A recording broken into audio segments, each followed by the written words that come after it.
الإحسان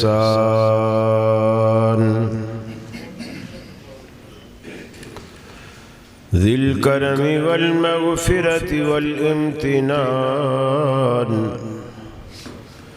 والصلاة والسلام على سيد الأنبياء خير الأنام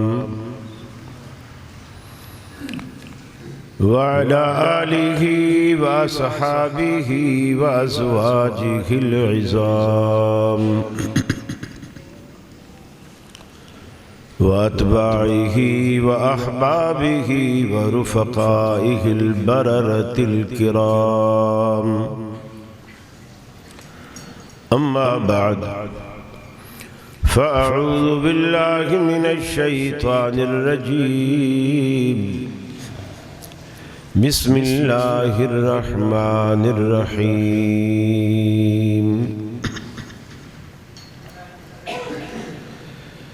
والذين آمنوا وعملوا الصالحات وآمنوا بما نزل على محمد وهو الحق من ربهم وكفر عنهم سيئاتهم وأصلح بالهم.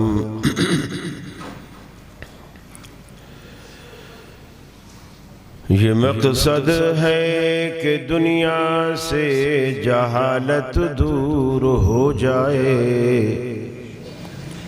کلام اللہ سے مومن کا دل پر نور ہو جائے، احمد اور عزت قرآن رہے۔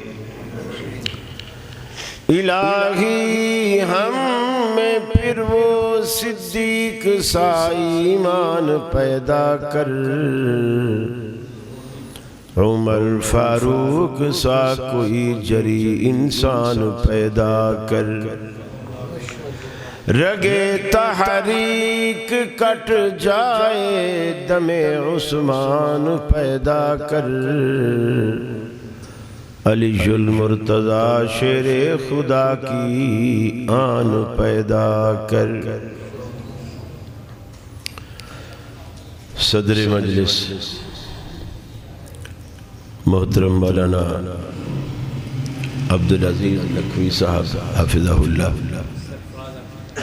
سرفراز احمد لکھوی صاحب حفظہ اللہ،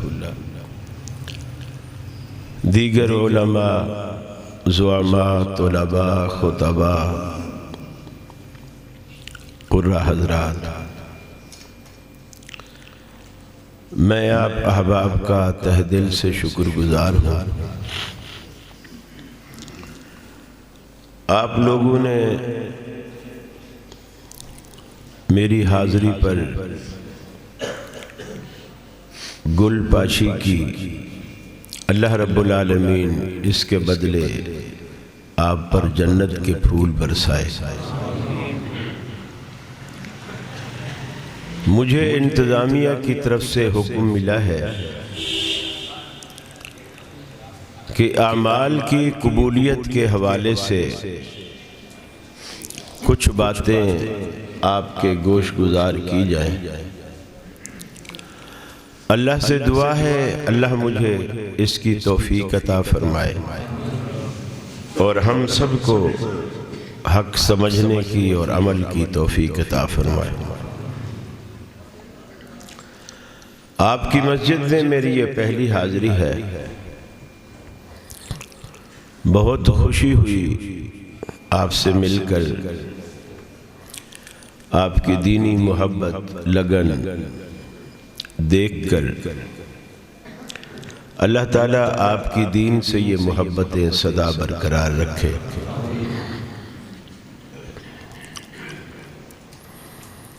دنیا میں کوئی بھی شخص کوئی بھی کام کرتا ہے، اگر اس کام سے اسے کچھ حاصل نہ ہو تو وہ کام اس کے لیے بیکار ہوتا ہے، اس کی محنت ضائع، اس کا پیسہ ضائع، اس کا وقت ضائع۔ اور دنیا میں معمولی سے معمولی جو تھوڑی بہت عقل بھی رکھتا ہو وہ عموماً ایسے کاموں میں ہاتھ نہیں ڈالتا جس کا فائدہ نہ ہو۔ دکاندار دکان اسی لیے کھولتا ہے کہ اس کی روزگار کا وہ سبب و ذریعہ ہوتا ہے۔ علماء بہت سارے کام اسی لیے کرتے ہیں کہ ان سے ان کی آخرت سنور جائے، آخرت بن جائے، دوزخ سے بچ جائے۔ اور مسلمان کی یہی ایک سوچ اور فکر ہونی چاہیے کہ میں جو بھی کام کروں اس کے نتیجے میں اللہ مجھے جہنم سے بچا لے اور جنت میں داخل کر دے۔ اللہ نے اس مقصد کو پانے کے لیے جیسے دنیا میں گورنمنٹ ایک ادارہ بناتی ہے، اس کا نصاب مقرر کرتی ہے، پھر اس کے لیے ٹیچرز پروفیسرز وہ بھی مقرر کرتی ہے، پھر آپ کو وہ ٹیچر وہ سلیبس وہ نصاب پڑھاتے ہیں، پھر ایگزام ہوتا ہے، پھر آپ کا نتیجہ نکلتا ہے۔ یہ پوری دنیا ایک ادارہ ہے، اس کا بادشاہ، اس کا مالک، اس کا خالق اللہ ہے، اور اس پوری دنیا کا نصاب قرآن و سنت، اور اس پوری دنیا کا استاذ محمد الرسول اللہ صلی اللہ علیہ وسلم ہے۔ ہم سارے اسٹوڈنٹ ہیں اس ادارے کے، کوئی مانے تب بھی کوئی نہ مانے تب بھی۔ یہ الگ بات ہوتی ہے کہ کوئی ایڈمیشن لیتے ہیں اور کوئی نہیں لیتے۔ جو ایڈمیشن لیتے ہیں اللہ تعالیٰ نے اس ادارے کا ایڈمیشن کلمے کے ذریعے رکھا ہے۔ جو بندہ مسلمان ہوتا ہے، کلمہ پڑھتا ہے، وہ اس ادارے کا اسٹوڈنٹ ہوتا ہے۔ ہم سب نے کلمہ پڑھا ہے، ہم سب اسٹوڈنٹ ہیں۔ اب اللہ نے ایک امتحان رکھا ہے اور وہ امتحان آخرت میں ہونا، وہ امتحان آخرت میں ہونا۔ پھر آپ کو پاس کرنے والے کچھ ایسے سبجیکٹ ہوتے ہیں جس کو گورنمنٹ کہتی ہے کہ یہ کمپلسری ہے۔ آپ اگر اس میں فیل اور آپشنل سبجیکٹ میں اگر آپ 100 نمبر بھی لیں، اگر کمپلسری میں فیل ہے تو آپ فیل۔ اس کے لیے پھر انسان محنت کرتا ہے، کوشش کرتا ہے، جتن کرتا ہے۔ یہ جو اس ادارے میں پاس ہونے کے لیے جو کمپلسری سبجیکٹ ہیں وہ صرف 4۔ اگر اس 4 میں ہم پاس ہو گئے تو باقی جو ہمارے چھوٹے چھوٹے اعمال ہیں نا، اللہ تعالیٰ اپنے فضل سے ہی انہیں ایسے ہی قبول کر لے گا۔ لیکن یہ 4 جو بنیادی چیزیں ہیں، یہ بھی بات آپ ذہن میں بٹھائیں کہ اللہ تعالیٰ اپنے بندوں سے اتنا پیار کرتا ہے، اتنا پیار کرتا ہے کہ رسول اکرم صلی اللہ علیہ وسلم نے فرمایا کہ قیامت کے دن اللہ ایک شخص کو بلائے گا، اس نے زندگی میں بہت سارے گناہ کیے ہوئے، چھوٹے بڑے بہت سارے گناہ۔ اللہ تعالیٰ فرشتوں سے کہے گا ابھی یہ آ رہا ہے، اس کے آنے سے پہلے اس کے جو بڑے بڑے گناہ ہیں سارے چھپا دو، سارے چھپا دو۔ اب وہ چھوٹے چھوٹے گناہ اس کے سامنے لائے جا رہے ہیں۔ اب اس کے دل کی 2 طرح کی کیفیت، وہ دل میں فرمایا خوش بھی ہوگا، خوش اس لحاظ سے ہوگا کہ چلو اچھا ہوا میرے بڑے گناہوں کا پتہ ہی نہیں چلا، یہاں تو سارے چھوٹے گناہ، بڑے گناہوں کا تو پتہ ہی نہیں چلا۔ اور ڈر اس لیے رہا ہوگا کہ یار یہاں تو چھوٹے چھوٹے گناہ جو میں نے بالکل تنہائی میں جن کو میں معمولی سمجھتا تھا وہ بھی لکھے ہوئے ہیں، تو پتہ نہیں اب جب بڑوں کا حساب ہوگا کیا بنے گا، یہ بھی ڈر رہا ہوگا۔ رسول اکرم صلی اللہ علیہ وسلم فرماتے ہیں جب اللہ تعالیٰ اس کے چھوٹے گناہوں کا حساب کر لے گا، بڑے گناہوں کا بھی کوئی تذکرہ نہیں کیا، تو اللہ فرشتوں سے کہے گا کہ اس بندے کے جتنے بھی چھوٹے چھوٹے گناہ ہیں ان سب کو نیکیوں میں تبدیل کر دو، نیکیوں میں بدل۔ اللہ کے رسول فرماتے ہیں جیسے وہ شخص یہ سنے گا کہ اس کے چھوٹے گناہوں کو نیکیوں میں تبدیل کر دو، فوراً بول پڑے گا اللہ میرے تو بہت سارے بڑے گناہ بھی تھے، وہ تو تیرے فرشتوں نے پیش ہی نہیں کیے۔ اب جب دیکھا نا کہ کھوٹے سکے کھرے ہو رہے ہیں تو خود منہ سے بول پڑا کہ میں بہت سارے بڑے بڑے گناہ بھی میں نے کیے، ابھی تک ان میں سے ایک بھی نہیں آیا۔ اللہ کے رسول صلی اللہ علیہ وسلم فرماتے ہیں اللہ تعالیٰ اس کی اس بات پر مسکرا دے گا۔ اللہ اپنے بندوں سے بہت پیار کرتا ہے۔ بعض لوگوں سے اللہ اس طرح حساب لے گا، کچھ تو آئیں گے نا جیسے قرآن مجید میں آتا ہے یوم یاتی یوم القیامت فردا، ہر بندہ اکیلا اکیلا، کوئی وکیل نہیں، کوئی باپ نہیں، کوئی ماں نہیں، کوئی ساس بہن بھائی دوست کچھ بھی نہیں، ہر بندہ اکیلا ہے۔ اب اللہ کی عدالت ہو، اکیلا وہ اللہ کی جناب میں پیش ہو، کس قدر خوف بھی ہوگا۔ فرمایا اس بندے کا دنیا میں ایک وصف تھا، وہ وصف یہ تھا کہ وہ دنیا میں لوگوں کے عیبوں پر پردے ڈالتا، اس کے سامنے کسی کا بھی عیب آتا تھا اس کو چھپاتا تھا، پردے ڈالتا تھا۔ جیسا حدیث میں آتا ہے من ستر مسلمن ستر اللہ لہ یوم القیامہ، جو بندہ دنیا میں کسی مسلمانوں کے عیبوں پر پردہ ڈالتا ہے اللہ تعالیٰ قیامت والے دن اس کے عیبوں پر پردہ ڈالے گا۔ اب وہ جب آئے گا اس کی صفت یہ تھی کہ دنیا میں کوئی عیب کسی کا اس کے سامنے آتا اس کو کہیں بیان نہ کرتا، اس کو چھپا دیتا۔ اب اللہ تعالیٰ اس کے ساتھ کیا سلوک کر رہا ہے؟ حدیث میں آتا ہے اللہ تعالیٰ اس بندے کو کہے گا میرے قریب آ، وہ قریب آئے گا، اللہ کہے گا اور قریب آ، وہ قریب آئے گا۔ حدیث میں آتا ہے اللہ تعالیٰ اپنی خاص رحمت کی چادر اس پر ڈال کر اسے ڈھانپ لے گا تاکہ دنیا والوں سے چھپ جائے کہ میں اس سے کیا بات کر رہا ہوں، یہ مجھ سے کیا بات کر رہا ہے، بالکل خفیہ طریقے سے۔ جیسے آج کل ایجنسیاں بعض پرس کرتی ہیں، پتہ ہی نہیں چلتا بندہ گیا کہاں ہے، کیوں اٹھایا ہے یہ بھی پتہ نہیں چلتا۔ اللہ تعالیٰ اس پر چادر ڈالے گا، اور حدیث میں یہ بھی آتا ہے جیسے کوئی سرگوشی کرتا ہے اللہ تعالیٰ اس سے سرگوشی کرے گا۔ سرگوشی کہتے ہیں، گوش فارسی کا لفظ ہے، سر بھی فارسی کا لفظ ہے۔ سر گوش کہتے ہیں کان کو، سر جب کان کے ساتھ مل جائے اسے سرگوشی کہتے ہیں۔ جب رازداری سے کوئی بندہ کسی سے بات کرتا ہے تو وہ اپنا منہ اپنا سر اس کے کان کے قریب کرتا ہے اور آہستہ آہستہ آہستہ بولتا ہے۔ اللہ تعالیٰ اس سے ایسے سرگوشی کر کے اس سے پوچھے گا، صرف اس لیے کہ دنیا میں اس کی بدنامی نہ، جو لوگ اس کے یار دوست احباب یہاں موجود ہیں ان کے سامنے اس کا بھرم رہے۔ اب یہ اللہ کا اپنے بندوں کے ساتھ پیار ہے۔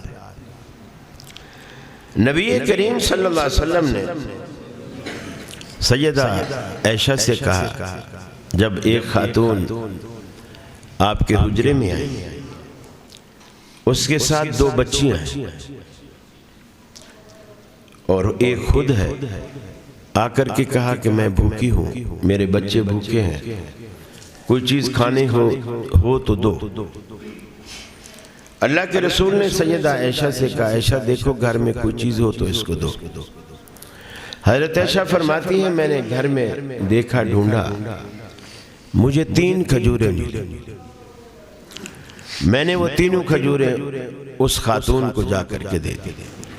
اس نے پہلے ایک کھجور ایک بیٹی کو دی، دوسری کھجور دوسری بیٹی کو دی، اور ایک کھجور اپنے منہ کے قریب کھانے کے لیے لے جانے لگی۔ جیسے وہ منہ کے قریب لے جانے لگی، بچوں نے اپنی اپنی کھجور منہ میں ڈالی اور اماں کا ہاتھ پکڑ لیا۔ گویا اس بچوں کا مقصد یہ تھا کہ یہ کھجور بھی ہمیں دے۔ ماں نے ہاتھ واپس کیا، اس کھجور کو چیرا، گٹھلی نکالی، آدھی کھجور ایک بچی کو دے دی اور دوسری کو دے دی، اور خود کچھ نہیں کھائی۔ آپ نے جب یہ منظر دیکھا، عائشہ سے پوچھا، عائشہ تو نے اس عورت کو دیکھا کہ اپنے بچوں سے کتنا پیار کرتی ہے؟ آپ نے فرمایا ہاں یا رسول اللہ، بہت پیار کرتی ہے۔ آپ نے فرمایا قسم ہے اس ذات کی جس کے قبضے میں میں محمد صلی اللہ علیہ وسلم کی جان ہے، اللہ رب العالمین اپنے بندوں سے اس ماں سے بھی زیادہ پیار کرتا ہے۔ جن کی مائیں آج سلامت ہے، والدین سلامت ہیں، وہ خوش نصیب ہیں۔ انہیں ان کی خدمت کرنی چاہیے، ان کا دل نہیں دکھانا چاہیے، کیونکہ یہ بھی آپ لوگ اچھی طرح جانتے ہیں کہ اگر آج دنیا کے اندر فرض کر لیجئے آپ کے گھر میں 5 بندے رہتے ہیں، ان میں ایک ماں ہے اور 4 اس کے بیٹے ہیں، 5 لوگ ایک گھر میں رہتے ہیں، اور روٹیاں اگر کھانے کے لیے صرف 4 ہوں، بندے 5 ہیں تو روٹیاں 4۔ کون ایسا ان 5 میں ہوگا جو یہ کہے گا تم کھا لو مجھے بھوک نہیں ہے؟ کون کہے گا؟ اسی لیے اس عورت نے بھی کھجور کو چیرا، آدھی اس کو دی، خود کچھ نہیں کھایا۔ یہ جو دنیا میں ہم ماں باپ کا دل دکھاتے ہیں، اللہ رب العالمین یہ کہتا ہے ماں اور باپ تمہارے لیے جنت بھی ہیں، تمہارے لیے دوزخ بھی ہے۔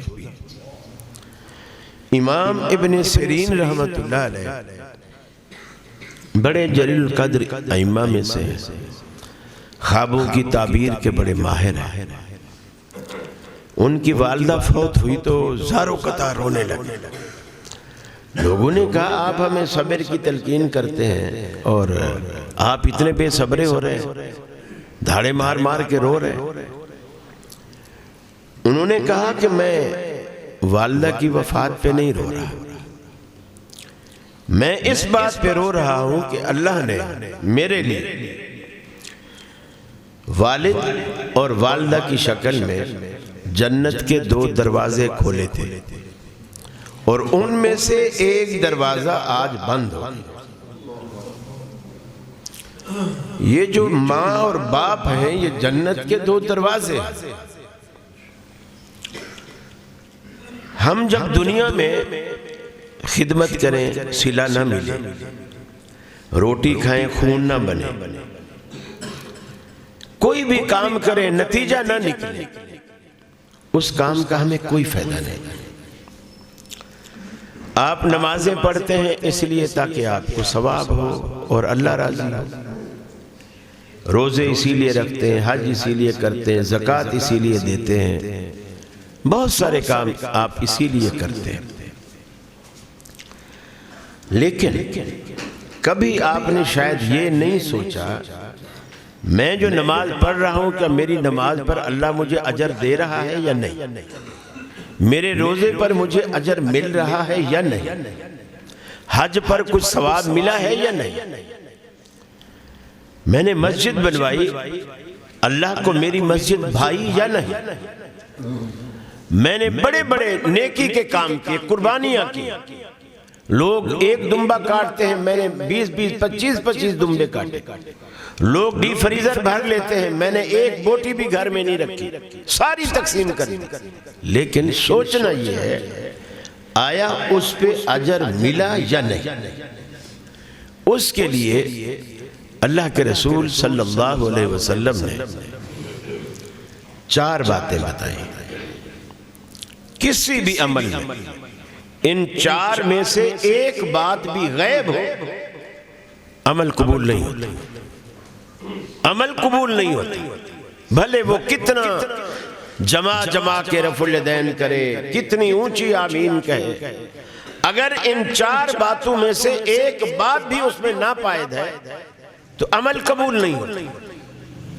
وہ 4 باتیں، سب سے پہلی بات اخلاص۔ اخلاص کا مطلب یہ ہوتا ہے کہ آپ کوئی بھی کام کر رہے ہیں، اس کی نیت یہ ہو کہ یار اس سے اللہ راضی ہو جائے، بس دنیا میں دکھاوا نہ ہو۔ مثلا میں یہاں مسجد میں نماز پڑھوں اور میں دیکھوں کہ ادھر والے، بیچ والے، ادھر والے سب مجھے دیکھ رہے ہیں، اب میں ایسے ٹکا کے رفع الیدین کر رہا ہوں، ایسے سیدھے ہاتھ رکھے ہوئے اور پھر ایسے آرام سے ہاتھ باندھے ہوئے 15 منٹ تک میں کھڑا رہا، پھر 5 منٹ کا جناب رکوع کیا میں نے، پھر 5 منٹ کا سجدہ کیا، ایسا ٹکا کے میں نے 2 رکعتیں 20 منٹوں میں پڑھی۔ اب یہی نماز جب میں گھر میں پڑھوں، میری 2 رکعتیں جو مسجد میں 20 منٹ میں ہوتی ہیں اور گھر میں 2 منٹ میں ہو جائیں، اس کا مقصد یہ ہے کہ میں ریاکار ہوں، اخلاص نہیں۔ اور ایسا بندہ جب اللہ کے پاس جائے گا، اللہ کہے گا تو نے عمل میرے لیے کیا ہی نہیں تھا، تو جس کو دکھانا چاہتا تھا انہوں نے دیکھ لیا، تو واہ چاہتا تھا انہوں نے واہ بھی کر دی، ساری دنیا میں دھوم مچ گئی، یار قاری خلیل کی نماز عبادت، کیا عبادت، تجھے اس کا صلہ دنیا میں مل گیا۔ ما لہو فی الآخرۃ من خلاق، آخرت میں اس کے لیے کچھ بھی نہیں، کچھ بھی۔ یہ بنیادی بات ہے کہ وہ بندہ اللہ کے لیے کام کرے، پہلی بنیادی بات۔ دیکھیے نبی کریم صلی اللہ علیہ وسلم نے، ایک مسلم شریف کی روایت ہے کہ غار کے اندر بارش کے موقع پر 3 دوست چھپے اور اوپر سے چٹان آ کے بند ہو۔ جب چٹان بند ہوئی تو ان کو زور لگاتے ہیں چٹان کو، تینوں مل کے ہلتی نہیں، اتنی وزنی چٹان۔ انہوں نے ایک سوچا کہ یار اللہ کے سوا اب ہماری نہ کچھ سننے والا ہے، نہ کسی کو پتہ ہے اللہ کے سوا کہ ہم یہاں پھنسے ہوئے ہیں، لہٰذا کوئی زندگی میں آپ لوگوں نے کوئی اللہ کے لیے کوئی کام کیا ہو، صرف اللہ کے لیے، تو اس کو اپنا کام کو بیان کرو۔ میں مختصراً اشارے سے بات کروں گا۔ ایک نے کہا یا اللہ میرے ماں باپ بوڑھے تھے اور میں بکریاں چراتا تھا، میں شام کو آتا تھا، دودھ نکالتا تھا اور سب سے پہلے ماں باپ کو پلاتا تھا، پھر بیوی بچوں کی طرف جاتا تھا، لیکن ایک دن مجھے دیر ہو، میں جب تاخیر سے آیا تو ماں باپ سو چکے تھے، بوڑھے تھے، میں نے سوچا نیند خراب کروں گا، چونکہ بوڑھوں کو نیند آتی بھی دیر سے ہے اور آنکھ جلدی کھلتی ہے، پھر کھل جائے تو پھر لگتی نہیں، بڑا مسئلہ ہوتا ہے۔ میں دودھ نکال کے میرے بچے بھوک سے بلک رہے تھے، بیوی بھی کہہ رہی تھی اماں ابا تو سو رہے ہیں، تو پہلے بچوں کو پلا دے۔ میں نے کہا نہیں، پیالے لے کے میں ساری رات ان کے سرانے کھڑا رہا، اور جب وہ آدھی رات کو ان کی آنکھ کھلی اٹھے، دیکھا کہ ہمارا بیٹا تو دودھ کے پیالے لے کے سرانے کھڑا ہے۔ اب انہوں نے کتنی دعائیں دی ہوں گی اور کتنی گہرائی سے دی ہوں گی، اور ماں باپ تو دعائیں بھی ایسی دیتے ہیں کہ اللہ کرے میری عمر بھی تجھے لگ جائے بیٹا۔ ماں باپ کی عجیب دعائیں ہوتی ہیں، اللہ اگر تیری جناب میں میرا یہ عمل قبول ہے تو پتھر کو ہٹا۔ اللہ کے رسول فرماتے ہیں پتھر ہٹا مگر وہ نکل نہیں سکتا، تھوڑا ہٹا۔ دوسرے نے کہا یا اللہ تو جانتا ہے میرے چچا کی بیٹی سے مجھے لو تھا، میں اس کو گناہ کی دعوت دیتا تھا، وہ منع کرتی، ہمارے علاقے میں قحط سالی آئی، میں پیسے والا تھا، میرے پاس مال کا ایک ذخیرہ تھا، وہ بھوک کے ہاتھوں مجبور ہو کر مجھ سے اناج لینے آئے، میں نے کہا موقع بڑا اچھا ہے، میں نے اپنا وہی پرانا مطالبہ اس کے آگے رکھ دیا، ایک ہاتھ لو ایک ہاتھ دو، تم ہمیں خوش کرو ہم تمہیں خوش کریں گے۔ وہ کہتے ہیں کہ میں نے، یا اللہ تو جانتا ہے، میں نے اسے وہ جو کچھ اس نے مانگا میں نے دے دیا، اور وہ طوعاً و کرہاً راضی بھی ہوگی جان بچانے کے لیے۔ لیکن جب میں نے سب کچھ اسے دیا اور میں گناہ کے ارادے سے اس کے قریب ہوا تو اس نے ایک ہی جملہ کہا، اتق اللہ، اللہ سے ڈر۔ میں نے اس کو جو دے چکا تھا واپس نہیں لیا، اور میں تجھ سے واقعی ڈر گیا، اور میں نے اس کو عزت اور تکریم کے ساتھ اس کو واپس کیا، اور یہ میں نے صرف تجھے خوش کرنے کے لیے۔ اگر تو خوش ہے میرے اس کام سے، پتھر کو ہٹا۔ اللہ کے رسول فرماتے ہیں پتھر ہٹا، اس کے حصے کا پتھر ہٹا، لیکن ابھی نکل نہیں سکتی۔ اللہ نے تیسرے کی بات بھی تو ہمیں سنانی تھی نا۔ فرمایا کہ وہ تیسرا بندہ جب آیا اس نے کہا، یا اللہ میں اپنا مکان بنوا رہا تھا، میں نے ایک مزدور ہائر کی، اس کو مزدوری پہ رکھا، 10 روپے سستا زمانہ تھا، 10 روپے مزدوری میں نے طے کر لی، وہ بھی راضی ہو گیا۔ کام کرنے لگا، جب شام کو مزدوری دینے کا وقت آیا میں نے 10 روپے نکالے اس کو دیے، تو اس نے کہا نہیں، میں نے بے شک طے 10 روپے ہوئے تھے، لیکن میں نے محنت اور کام اپنا 10 روپے سے زیادہ کیا ہے، لہذا مجھے 15 روپے دے۔ میں نے کہا نہیں، میں تو اتنا ہی دوں گا جتنا طے ہوا ہے، تو کیوں 15 کا کام کیا ہے تو اتنا ہی کر جتنا میں نے مزدوری طے کی۔ وہ ناراض ہو کر جوانی کے نشے میں چلا۔ اس نے کہا کہ میں نہیں لیتا، بس جیسے ہمارے یہاں رواج ہے، ارے میاں ان 10 روپے میں تیرا محل بنتا ہے تو بنا لے، میں نہیں لیتا۔ وہ ایسے تانا دے کے چلا۔ یا اللہ تو جانتا ہے میں نے اس 10 روپے کو کاروبار میں لگایا، کاروبار میرا اتنا بڑھا، اسی 10 روپے سے بکریاں خریدیں، بھیڑیں خریدیں، گائے خریدیں، اونٹنیاں خریدیں۔ وہ ایک عرصہ گزر گیا، میں بھی بڑا بوڑھا ہو گیا، اب وہ بھی کچھ بڑی عمر کو آ گیا۔ اب اچانک میرے پاس آیا اور کہنے لگا بھائی تمہیں شاید یاد نہ ہو، ایک وقت تھا میں مزدوری کرنے تیرے پاس آیا تھا، تو نے 10 روپے دیے، میں نے کہا نہیں 15 بنتے ہیں، میں چھوڑ کے چلا گیا۔ اس وقت تو جوان تھا، میں کما سکتا تھا، اب بوڑھا ہو گیا ہوں، نہیں کما سکتا ہوں، اب چلو مجھے وہی 10 روپے دے دے۔ تو اللہ تو جانتا ہے میں نے اسے کہا کہ یہ جو میری حویلی میں جتنے جانور ہیں، جتنے لے جا سکتا ہے لے جا۔ وہ کہنے لگا تو میرے ساتھ مذاق کرتا ہے، میں غریب آدمی ہوں، بوڑھا ہوں، تجھے مذاق سوچ رہی ہے؟ اسے یقین ہی نہیں آ رہا۔ میں نے کہا میں نے تیرے 10 روپے سے کاروبار کیا، اسی سے یہ اللہ نے سب کچھ دیا ہے، اور میں جتنے لے جا سکتا تھا میں لے گیا۔ یا اللہ میں نے اسے تیری رضا کے لیے سب کچھ دیا جو اس نے لیا، اگر تیری جناب میں میری یہ نیکی قبول ہے تو اس پتھر کو ہٹا۔ اللہ کے رسول فرماتے ہیں پتھر پورا ہٹ گیا اور وہ تینوں باہر آ گئے۔ اب ایک بات اور،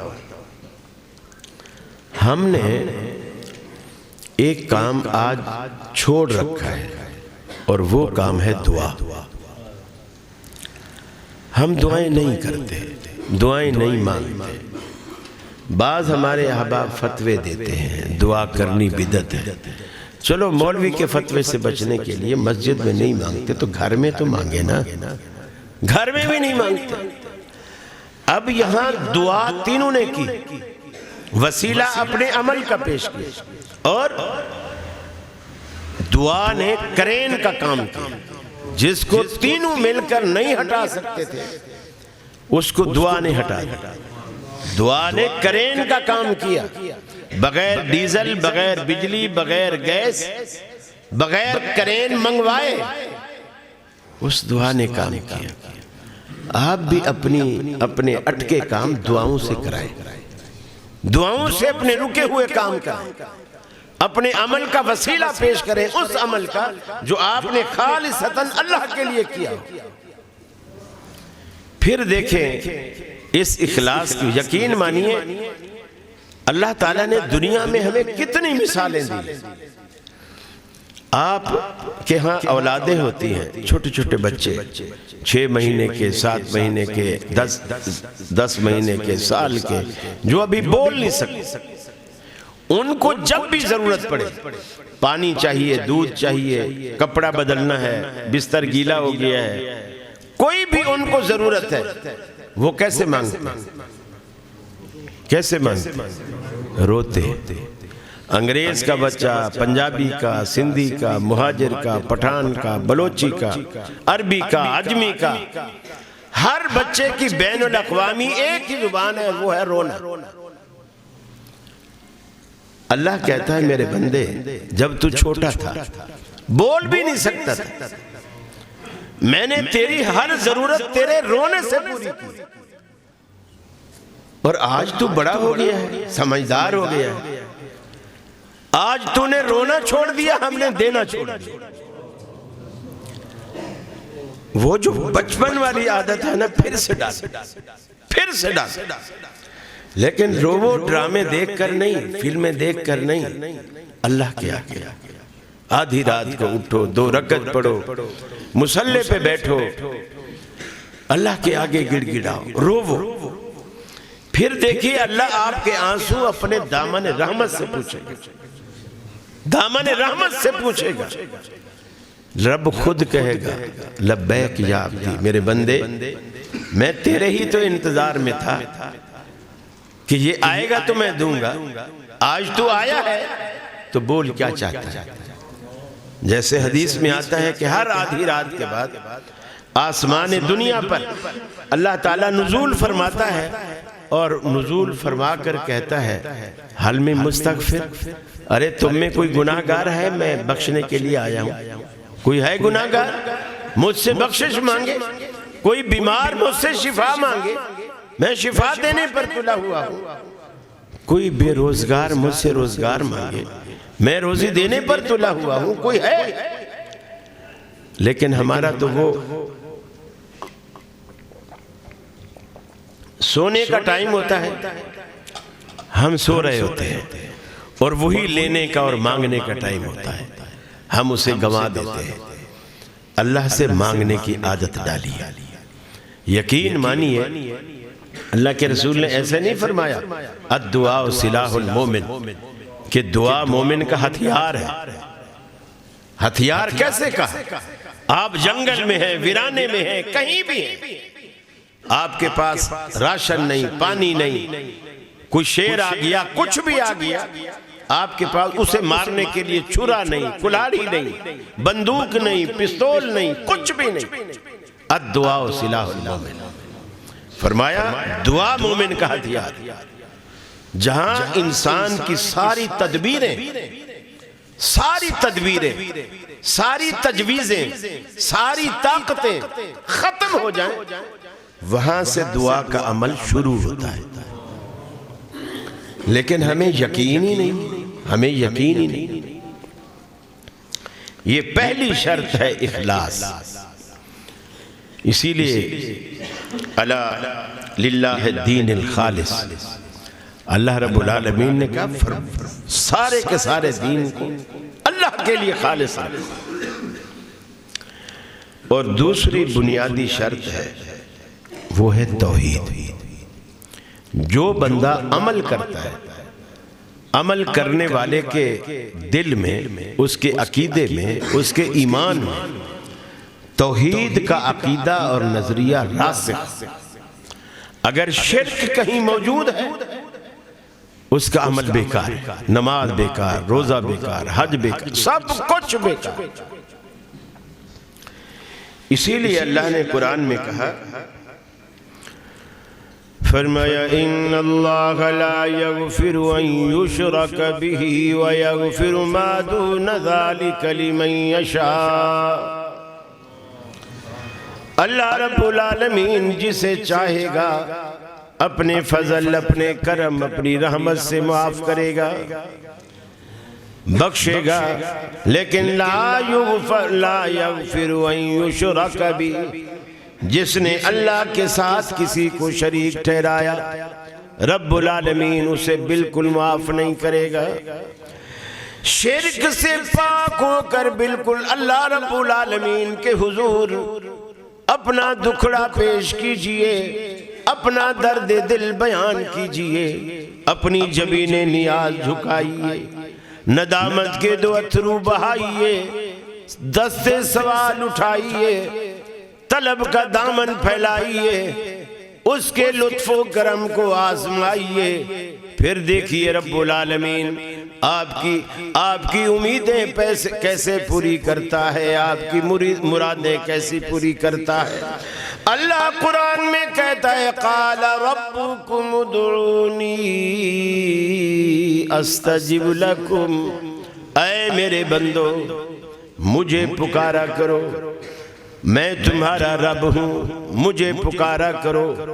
پھر یہ بھی نہیں کہا میں تمہاری دعائیں سنتا ہوں، استجب لکم، سننے کا وقفہ بھی رب العالمین نے نہیں دیا، ادھر تم دعا کرتے ہو ادھر میں قبول کرتا ہوں۔ قال ربکم ادعونی استجب لکم، اے میرے بندے کیوں گلا کرتا ہے کہ میں تم اتنے گناہگار ہو کہ میں تمہاری دعائیں نہیں سنتا، تمہاری دعائیں نہیں قبول کرتا، کیوں میرا گلا کرتا ہے، میری رحمت کا گلا کیوں کرتا ہے؟ میرے دروازے پر ایک مرتبہ آ تو صحیح، اپنا دکھڑا مجھے سنا تو صحیح، میرے لطف و کرم کو آزما تو صحیح، اپنی جبین نیاز میرے آگے جھکا تو صحیح۔ اے میرے بندے تیرے آنے میں دیر ہو سکتی ہے، میرے راضی ہونے میں ہرگز دیر نہ ہوگی۔ یہ رب العالمین کا وعدہ ہے، مجھے پکارو میں تمہاری دعاؤں کو قبول کرتا ہوں۔ اللہ نے پورے قرآن مجید میں اپنے انبیاء کی دعائیں ہمیں بتلائیں، سکھلائیں۔ میرے بندے میرے انبیاء مجھ سے کیسے مانگا کرتے تھے۔ سیدنا آدم علیہ السلام کو جنت سے نکالا گیا، دنیا میں اتارا گیا، قرآن کہتا ہے دنیا میں آنے کے بعد کسی کا واسطہ وسیلہ کچھ نہیں۔ جو جہلا کہتے ہیں جنت کے دروازے پر ایک طرف اللہ لکھا ہوا دیکھا تھا، ایک طرف محمد لکھا ہوا دیکھا تھا، اور پھر دنیا میں آ کر اللہ کو اس محمد کا واسطہ دیا، تب اللہ نے توبہ قبول کی۔ اللہ کہتا ہے فَتَلَقَّى آدَمُ مِن رَبِّهِ كَلِمَاتٍ فَتَابَ عَلَيْهِ، وہ کچھ کلمے اور دعائیں تھیں جو آدم علیہ السلام نے ہم سے سیکھی، ہم نے وہ سکھلائیں۔ آدم ان کلموں کو زبان پہ لایا، ہمارے رحمت والے سمندر میں ایک تلاطم برپا ہوا، ایک جوش برپا ہوا۔ پھر آدم علیہ السلام اسی میدان عرفات میں جہاں آج لاکھوں کروڑوں حاجیوں کی بخشش ہوتی ہے، اسی میدان عرفات میں آدم علیہ السلام کھڑے ہیں آنسوؤں کی برسات میں، اللہ کے آگے ہاتھ اٹھائے کھڑے ہیں۔ ربنا ظلمنا انفسنا وَإِن لَّمْ تَغْفِرْ لَنَا وَتَرْحَمْنَا لَنَكُونَنَّ مِنَ الْخَاسِرِينَ۔ فرمایا اے ہمارے رب، ہم اپنی جانوں پر ظلم کر بیٹھے، اپنی جانوں پر زیادتیاں کر بیٹھے۔ إِن لَّمْ تَغْفِرْ لَنَا، اگر تو نے ہم پر رحم نہ کیا، اگر تو نے ہمیں معاف نہ کیا، لَنَكُونَنَّ مِنَ الْخَاسِرِينَ، ہمارا سفینہ کبھی کنارے لگ سکتا ہی نہیں، ہم تو بیچ منجھدار کے ڈوب جائیں گے اگر تو نے ہمیں معاف نہ کیا۔ حضرت یونس علیہ السلام اللہ کی اجازت کے بغیر بستی چھوڑ کر نکل پڑے۔ قرآن کہتا ہے وَظَنُّونِ ذَهَبَ مُغَاضِبًا فَظَنَّ أَن لَّن نَّقْدِرَ عَلَيْهِ فَنَادَى فِي الظُّلُمَاتِ اللہ الہ الا انت سبحانک انی کنت من الظالمین۔ مچھلی کے پیٹ میں پہنچ گئے، اللہ نے مچھلی کو کہا چبانا نہیں، غذا نہیں بنانا، لقمہ بنا کے ایسے پیٹ میں اتار لے۔ اپنے پیٹ کو گویا یونس علیہ السلام کے لیے جیل خانہ بنا لے۔ ہم اپنے یونس کو سبق سکھانا چاہتے ہیں، رب کی اجازت کے بغیر نکلنے کا نقصان کیا ہوتا ہے۔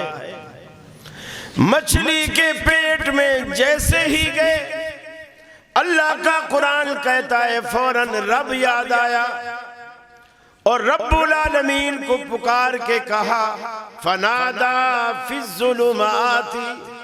قرآن کہتا ہے اندھیروں میں یونس علیہ السلام نے اپنے رب کو پکارا، اندھیروں میں، اور عربی کی جمع کم از کم 3 سے شروع ہوتی ہے۔ ایک رات کی سیاہی کا اندھیرا، دوسرا شکم ماہی کا اندھیرا، تیسرا سمندر کی گہرائی کا اندھیرا۔ تینوں اندھیروں میں یونس علیہ السلام کے لبوں پر کس کا نام آیا؟ دیپال پور والو، کس کا نام آیا؟ اللہ کا۔ اللہ کہتا ہے لولا انہو کان من المسبحین للبث فی بطنہ الی یوم یبعثون۔ اگر یونس کے لبوں پر ہمارا نام نہ آتا، اگر یونس اپنی مشکل میں ہمیں نہ پکارتا، لَلَبِثَ فِي بَطْنِهِ إِلَى يَوْمِ يُبْعَثُونَ، قیامت تک ہم اسے مچھلی کے پیٹ میں رکھتے، ہمارے سوا کوئی اس کی دستگیری نہ کر سکتا۔ یہ رب ہے۔ رب کے جلال کو، اس کی طاقت کو، اس کی قوت کو سمجھو، اندازہ لگا۔ اس کے بغیر ایمان بیکار ہے، حج بیکار، روزہ بیکار، سب کچھ بیکار۔ آج کتنے لوگ ایسے ہیں جو نعوذ باللہ من ذالک پیر عبدالقادر جیلانی کو اللہ سے زیادہ طاقتور سمجھتے، اللہ سے زیادہ طاقتور سمجھتے۔ ایک بدبخت نے تو یہاں تک لکھا، انڈیا سے کتاب چھپی ہے سیرت غوث اعظم کے نام سے، انڈیا کے کسی عالم نے لکھی، اس میں اس نے لکھا، میں ڈیٹیل نہیں بتانا چاہتا، صرف مختصر، پیر صاحب اور اللہ تعالیٰ ہاتھ میں ہاتھ ڈال کے جنت کی سیر کرتے، آگے کیلے کا چھلکا پڑا ہوا، اس پہ نعوذ باللہ اللہ تعالیٰ کا پاؤں آ گیا۔ پھر کیلے کے چھلکے پہ جب پاؤں آتا ہے تو آپ کو پتا ہے پھر کیا ہوتا ہے۔ پھر اللہ تعالیٰ جب نعوذ باللہ پھسلا، پیر صاحب نے چونکہ ہاتھ میں ہاتھ دیا ہوا تھا، انہوں نے فوراً کھینچا اور گرنے سے بچا لیا، اور اسی دن اللہ نے کہا پیر صاحب جا، آج سے تو دستگیر ہے۔ یہ رب ہے، اپنی مخلوق سے ڈرتا پھر رہا ہے، اور رب کو مخلوق گرنے سے بچا رہی۔ یہ کیسا ایمان؟ ایسے لوگ کیسے جنت میں جائیں؟ یہ حج کریں، قربانیاں کریں، یہ زکاتیں دیں، مدرسے بنائیں، بچے پڑھائیں، ایک ٹانگ پہ کھڑے ہو کر پورا قرآن ختم کریں، کوئی فائدہ نہیں، رتی برابر کوئی فائدہ نہیں۔ بعض بدبخت تو یہاں تک کہتے ہیں وہی جو مستوی عرش تھا خدا ہو کر اتر پڑا مدینہ میں مصطفیٰ ہو کر۔ ایک بدبخت نے یوں کہا، جو تجھے دیکھ لے وہ مجھے دیکھ لے، جو مجھے دیکھ لے وہ تجھے دیکھ لے، اللہ جانے کون بشر۔ گویا رسول اور خدا میں کوئی فرق نہیں، رب کو دیکھو، رسول کو دیکھو، رسول کو دیکھو تو رب کو دیکھو۔ پھر لوگ کہتے ہیں رسول بشر ہے، ان دونوں میں بتاؤ پھر کون بشر ہے؟ اللہ جانے کون بشر ہے۔ میرے بھائیوں، اس دور میں ایمان بچانا بہت مشکل ہے، بہت مشکل ہے۔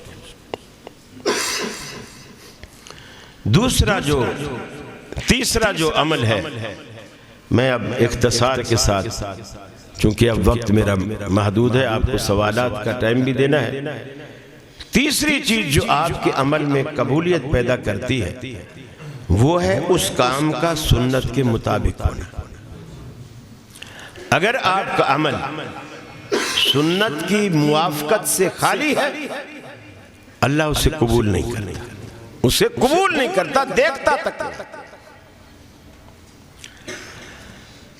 فرمایا قل هل ننبئكم بالاکثرین اعمالا، اے حبیب ان کو کہو کیا ہم تمہیں تمہارے اعمال کا گھاٹا نہ بتلائیں؟ الذین ضل سعیہم فی الحیاۃ الدنیا وہم یحسبون انہم یحسنون صنعا۔ فرمایا ان کے اعمال کا گھاٹا یہ ہے، وہ اپنے تک یہ گمان کر رہے ہوتے ہیں ہم تو اچھا کر رہے ہیں، وَهُمْ يَحْسَبُونَ أَنَّهُمْ يُحْسِنُونَ صُنْعًا، وہ یہ گمان کرتے ہیں ہم تو اچھا کر رہے ہیں، لیکن اللہ کہتا ہے أُولَئِكَ الَّذِينَ حَبِطَتْ أَعْمَالُهُمْ، ہم ان کے سارے عمل دنیا میں برباد کر دیتے ہیں، دنیا میں برباد کر دیتے ہیں۔ وہ یہ سمجھتے رہتے ہیں کہ ہم اچھے کام کر رہے ہیں، اللہ ان کے سارے اعمال کی عمارت کو دھڑام سے نیچے گرا دیتا ہے۔ اللہ کے ہاں اس کی کوئی قیمت نہیں ہوتی، کوئی وقت نہیں ہوتی، کوئی حیثیت نہیں ہوتی۔ ہر چیز میں، اب نماز آپ نے پڑھنی ہے، کوئی یہاں ہاتھ باندھتا ہے، کوئی یہاں باندھتا ہے، کوئی تھوڑا ناف سے نیچے باندھتا ہے، کوئی بالکل چھوڑ دیتا ہے، باندھتا ہی نہیں۔ اب آپ پریشان ہیں جی ہم نئے آدمی ہم کیا کریں، ہمیں تو نہیں پتا، آج تو مولوی لوگ جانتے ہیں، ہمیں کیا پتا۔ اللہ کے رسول فرماتے ہیں صحابہ سے کہتے صلو کما رأیتمونی اصلی، نماز ایسے پڑھو جیسے مجھے پڑھتے ہوئے دیکھا، جیسے میں پڑھتا ہوں۔ اب یہ ایک جوہلا میں ایک بات بڑی معروف ہے، وہ ایک گھسا پھٹا جملہ کہتے ہیں، میاں اللہ کی نماز پڑھنی ہے، جیسے چاہو پڑھ لو، جہاں چاہو پڑھ لو، جس کے پیچھے چاہو پڑھ لو۔ جس طرح نماز فرض ہے، نماز کا طریقہ بھی فرض ہے، جس طرح حج فرض ہے، حج کا طریقہ بھی فرض ہے۔ یہ نہیں حج تو اللہ کے لیے کرو، جیسے چاہو کر لو، چاہے 6 تاریخ کو احرام باندھ لو، چاہے آپ 10 تاریخ کو ختم کر دو، اپنی مرضی نہیں چلی۔ حج فرض، حج کا طریقہ بھی فرض۔ آپ نے صحابہ سے ایک دن آخری حجۃ الوداع کے موقع پر آپ نے فرمایا خذوا عنی مناسککم، ارے میرے صحابہ مجھ سے حج کے مسئلے سیکھ لو، پھر کبھی ہماری ملاقات ہو یا نہ ہو۔ خذوا عنی مناسککم، مجھ سے حج کے مسئلے سیکھ۔ ہر چیز اللہ تعالیٰ نے ایک دنیا کو سیمپل دیا کہ میں تمہاری نمازیں قبول کروں گا، روزے قبول کروں گا، حج قبول کروں گا، زکوٰۃ قبول کروں گا، لیکن سیمپل اس کا یہ ہے۔ اب ایک بندہ امریکہ سے آپ کو آرڈر دیتا ہے آپ کی ٹیشو بنانے کی فیکٹری، وہ آرڈر دیتا ہے جی بالکل جس معیار کا یہ ٹیشو ہے ایسے مجھے 10 لاکھ ٹیشو چاہیے، اسی طرح کا ڈبہ، سائز اس سے 1 انچ بڑا ہو، وہ اس نے آپ کو آرڈر دے دیا اور اس کے مطابق وہ آپ کو ایک سیمپل دے کے چلا گیا۔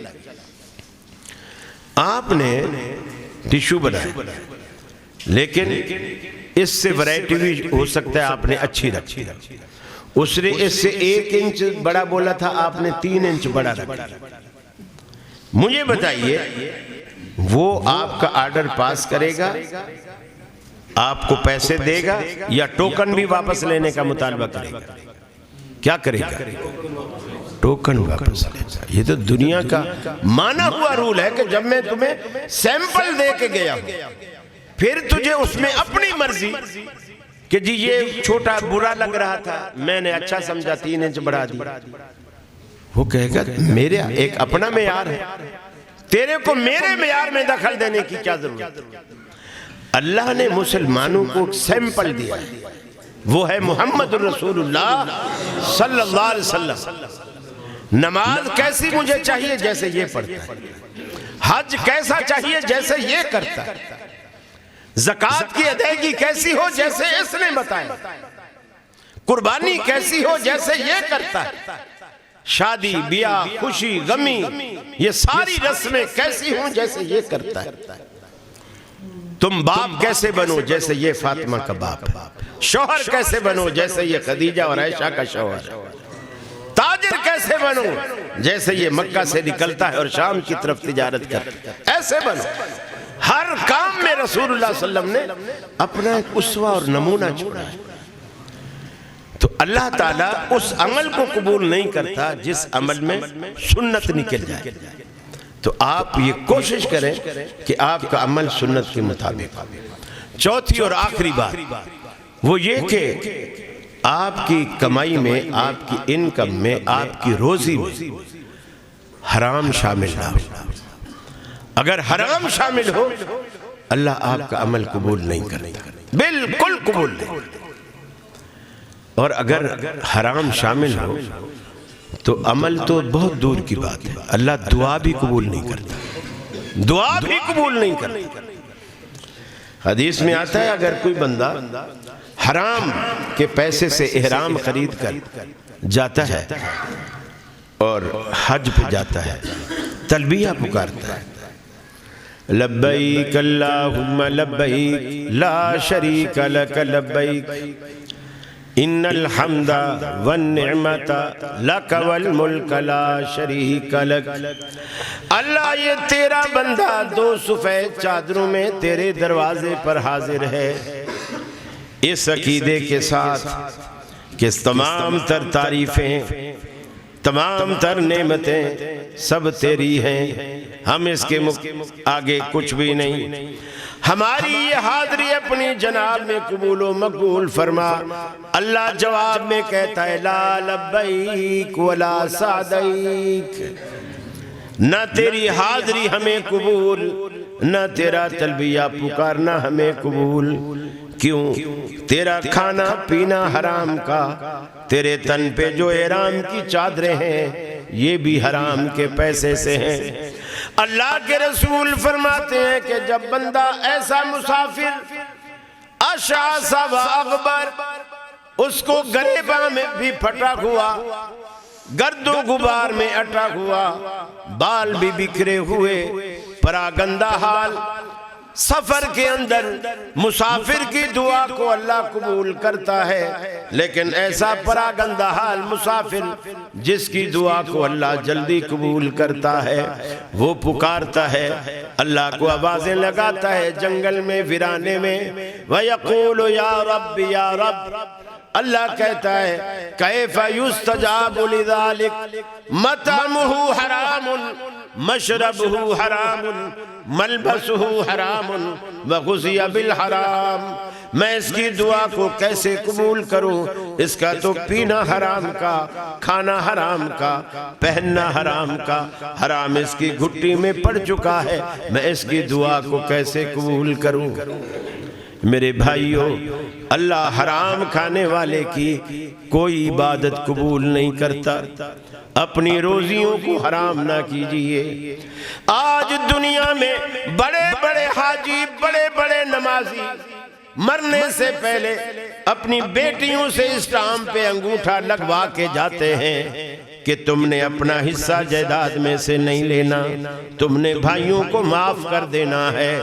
اللہ کا قرآن کہتا ہے تلک حدود اللہ، یہ وراثت کے مسئلے اللہ کے بیان کردہ حدیں ہیں۔ من یتعد حدودہ یدخلہ نارا خالدا فیہا، جو بھی ان حدوں کو پھلانگے گا، وہ حاجی ہو، وہ نمازی ہو، ساری زندگی دوزخ میں رہے گا۔ اس بات کو سمجھیے، حرام صرف رشوت لینے کا نام نہیں، حرام صرف سود کا نام نہیں، حرام صرف جیب کاٹنے کا نام نہیں۔ جب آپ مرتے وقت بیٹیوں کے حق مار کے جاتے ہیں، یہ بھی بہت بڑا حرام ہے، اتنا بڑا حرام ہے کہ آپ یہ مت سمجھیے کہ آپ نے بیٹی سے جائیداد نہ لینے پر انگوٹھا لگوایا، بلکہ آپ یہ سمجھیے کہ جہنم کے سرٹیفکیٹ پر آپ نے بیٹیوں سے دستخط کروائے۔ یہ بہت جنت میں جانا، مسلمان ہونا، مسلمان کہلانا، اہل حدیث ہونا، اہل حدیث کہلانا، یہ الگ الگ باتیں ہیں۔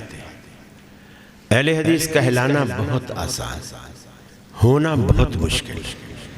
مسلمان کہلانا بہت آسان، ہونا بہت مشکل ہے۔ اور کہلانا تو آپ نادرہ کے رجسٹر میں جب رجسٹرڈ مسلم ہو گئے، نادرہ کے رجسٹر میں آ گیا کہ آپ کے پاسپورٹ میں آ گیا، شناختی کارڈ میں آ گیا، آپ مسلم ہیں، ساری دنیا مسلمان کہے گی آپ کو۔ لیکن اللہ کے ہاں نادرہ کے رجسٹر نہیں چلتے، اللہ کے اپنے الگ رجسٹر، الگ رجسٹر۔ ایک وہ ڈائری ہے جو عصر اور فجر دو وقتوں میں تبدیل ہوتی، دو ڈائری ہے۔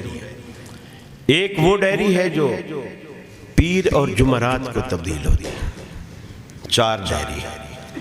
ایک وہ ڈائری ہے جو شب قدر میں جاتی ہے اللہ کے پاس، یہ پانچویں ڈائری۔ اور ایک وہ ڈائریاں ہیں دو جو کرامن کاتبین آپ کی لکھ رہے ہیں، یہ 5 اور 2 7۔ میرے بھائی یہ ساری ڈائریاں ملا کر اللہ تعالیٰ کے ہاں ایک بڑا رجسٹر ہے۔ قرآن کہتا ہے وَوُضِعَ الْكِتَابُ فَتَرَى الْمُجْرِمِينَ مُشْفِقِينَ مِمَّا فِيهِ وَيَقُولُونَ يَا وَيْلَتَنَا مَا لِهَذَا الْكِتَابِ لَا يُغَادِرُ صَغِيرَةً وَلَا كَبِيرَةً إِلَّا أَحْصَاهَا۔ اللہ جو وہ بڑا رجسٹر کھول کے دنیا کے سامنے رکھے گا، ہر بندہ اس میں دیکھے گا، شرم کے مارے سر نہیں اٹھا سکے، ناکسو رؤوسہم عند ربہم، اپنے رب کے پاس شرم کے مارے سر جھکے ہوئے ہوں گے اور کہیں گے کہ ما لہذا الکتاب، اس کتاب کو کیا ہو گیا، لا یغادر صغیرۃ ولا کبیرہ، نہ اس نے کوئی چھوٹی برائی چھوڑی نہ بڑی، سب کچھ اس نے لکھ مارا۔ اس وقت جو شرمندگی ہوگی نا، اس شرمندگی سے بچنے کے لیے اپنے عمل میں اخلاص پیدا کیجیے، عقیدے میں توحید کا عقیدہ راسخ کیجیے، اعمال کو سنت کے مطابق بنانے کی کوشش کیجیے، اور اپنی کمائی اور رزق کو حرام مال سے پاک کیجیے۔ وآخر دعوانا ان الحمدللہ رب العالمین۔